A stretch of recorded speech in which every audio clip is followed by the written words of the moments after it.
तुम्ही कधी कारल्याचं पंचामृत बनवलंय? नसेल बनवलं तर ही रेसिपी एकदा नक्की ट्राय करा. मला नाही वाटत की ही रेसिपी अजून कोणी बनवून दाखवली असेल यूट्यूबवरती. हे पंचामृत म्हणजे काय की हे तीर्थ नाही, तर 5 चवींनी बनलेलं, 5 स्वादांनी बनलेलं अमृत म्हणजे पंचामृत.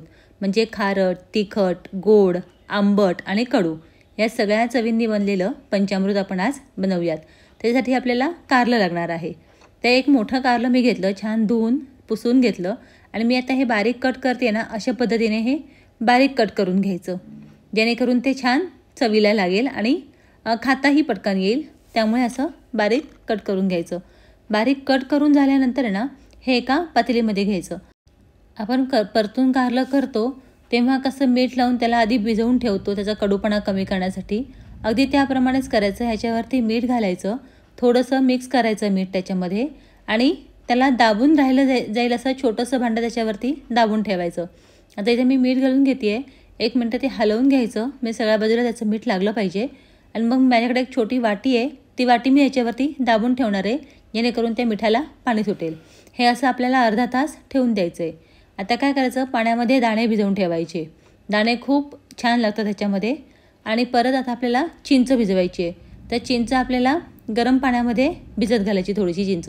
हे सगळं अर्धा तास भिजवून बाजूला ठेवून द्यायचं. आता आपल्याला पुढची प्रोसेस करूयात तोपर्यंत. तर काय करायचं, आता पुढे चिंच भिजत ठेवली ना की मग आपल्याला खोबरं लागणार आहे याच्यासाठी. तर मग आपण खोबरं किसून घ्यायचं. साधारण आपल्याला सगळ्या गोष्टी 3 ते 4 चमचे लागणार आहेत. तर खोबरं आधी किसून घ्यायचं, ते तव्यावरती छान खरपूस भाजून घ्यायचं, कारण की खोबरं हे खूप महत्त्वाचं आहे ह्याच्यामध्ये. तर तवा घ्यायचा, याच्यावरती तेल वगैरे काहीही नाही घालायचं, फक्त 5 मिनटं छान ब्राऊन होईपर्यंत असं भाजून घ्यायचं. भाजून झालं की ते एका प्लेटमध्ये काढून घ्यायचं. हे बघा, आता मी भाजले ना, अशा पद्धतीने भाजून घ्यायचं. थोडं थंड होण्यासाठी प्लेटमध्ये काढून घ्यायचं. तोपर्यंत 3 ते 4 चमचे तीळ घ्यायचे, पांढरे तीळ. तेही छान खरपूस असे भाजून घ्यायचे, तडतडले पाहिजेत असे ते भाजून घ्यायचे. तीळ भाजून झाले की तेही एका ह्याच्यामध्ये काढून घ्यायचे वाटीमध्ये. आता काय करायचं, आपलं कारलं जे आहे ते एक अर्ध्या तासानंतर उघडून बघायचं. तर त्याच्यातलं पाणी त्याला सुटलेलं असतं. तर हे पाणी सगळं आपल्याला काढून घ्यायचं, कारण की आपल्याला काय पंचामृत आपल्याला सगळे जे स्वाद आहेत ना ते सिमिलर पाहिजेत आपल्याला, म्हणजे सगळे सेम चवीचे पाहिजेत. त्यामुळे एकदम जास्त कडू झालं असं व्हायला नको. त्यामुळे ह्याचं कडूपणा आपल्याला पूर्णपणे काढून टाकायचं आहे. तर ह्याचं पाणी सगळं पिळून काढायचं, ते फेकून द्यायचं आणि मग नंतर पुन्हा या कापलेल्या कारल्यामध्ये पाणी घालून छान एकदा व्यवस्थित धुवून घ्यायचं ते, कारण की याचा कडूपणा आपल्याला खूप कमी करायचा आहे. आता ह्याच्यानंतर आपण जे खोबरं भाजून ठेवलेलं आहे ते थंड झालेलं असेल, ते हातानेच चुरून घ्यायचं. मिक्सरमधून फार पावडर होते, त्यामुळे ते हाताने चुरून घ्यायचं. हे बघा, अशा पद्धतीने खोबरं चुरून झालं की मग मिक्सरमधून जे आपण पांढरे तीळ आपण भाजून घेतलेले आहेत त्याची पावडर करून घ्यायची. थोडीशी जाडसरच करायची, एकदमच पावडर करायची नाही याची, किंवा तुम्ही ते कुटूनही घेऊ शकता. आता इथे जी चिंच आपण भिजवून ठेवली होती गरम पाण्यामध्ये, ती पण स्मॅश करून एकदम छान अशी त्याचा कोळ असा काढून घ्यायचा. चिंचेचा कोळ काढून झाल्यानंतर आता आपल्याला तिखटपणासाठी मिरच्या ज्या आहेत त्या 3 मिरच्या मी इथे तिखट मिरच्या घेतलेल्या आहेत, त्या बारीक चिरून घ्यायच्या अशा. आता ह्याच्यामध्ये स्वाद येण्यासाठी कढीपत्ता खूप इम्पॉर्टंट असतो. त्यामुळे कढीपत्त्याची चांगली 20-25 पानं घ्यायची धुवून अशी. हे बघा, मी इथे छान धुवून घेतलेली आहे ती पानं, तर ती घ्यायची. आता फायनली आपण फोडणी देऊयात. फोडणीला एक 3 ते 4 मोठे चमचे चांगलं तेल घ्यायचं. त्याच्यामध्ये मोहरी घालायची. मोहरी चांगली तडतडली की मग ह्याच्यामध्ये आपण मिरची घालून घ्यायची, चिरलेली मिरची घालून झाल्यानंतर कढीपत्ता घालून घ्यायचा. कढीपत्त्याचा आणि मिरचीचा वास याच्यामध्ये छान उतरला पाहिजे. 1 मिनिटभर छान ते परतून घ्यायचं आणि परतून झालं की मग ह्याच्यामध्ये आपण कारलं घालून घ्यायचं. आता हे भिजवलेलं जे कारलं होतं ते आपण ह्याच्यामध्ये घालून घेऊयात. धुवून घेतलेलं कारलं घालून झालं की मग ह्याच्यामध्ये मसाले घालूयात.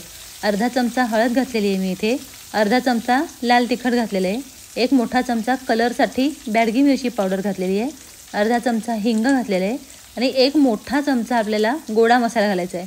गोडा मसाला सगळ्यात इम्पॉर्टंट आहे, तो घाला, त्याच्याशिवाय चव येणार नाही. अप्रतिम अशी चव येते गोड्या मसाल्यामुळे. त्यामुळे मोठा चमचा गोडा मसाला घातलेला आहे. तिखट कमी घातलेलं आहे, कारण की आपण तिखटपणासाठी मिरची देखील याच्यामध्ये घातलेली आहे. छान परतून झालं की मग ह्याच्यामध्ये भिजवलेले दाणे घालून घ्यायचे. ते 1 मिनिटभर परतायचे आणि मग ह्याच्यामध्ये वाटीभर पाणी घालून घ्यायचं. पाणी फार जास्त घालायचं नाही, कारण की त्याचा रस्सा तयार करायचा नाही आपल्याला आणि कोरडंही नाही राहिलं पाहिजे, म्हणून एक वाटीभर फक्त पाणी घालून घ्यायचं.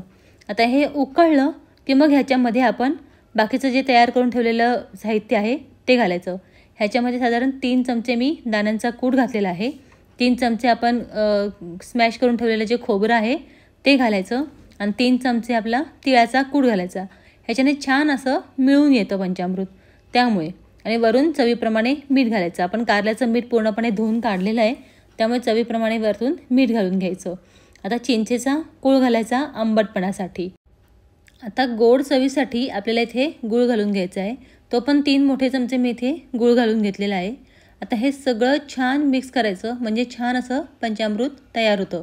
ह्याच्यामध्ये तुम्हाला लक्षात आलं असेल, ह्याच्यामध्ये गोडही आहे, तिखटही आहे, कडूही आहे, नंतर खारटही आहे आणि आंबटही आहे. आपण सगळ्या चवींनी हे बनवलेलं आहे.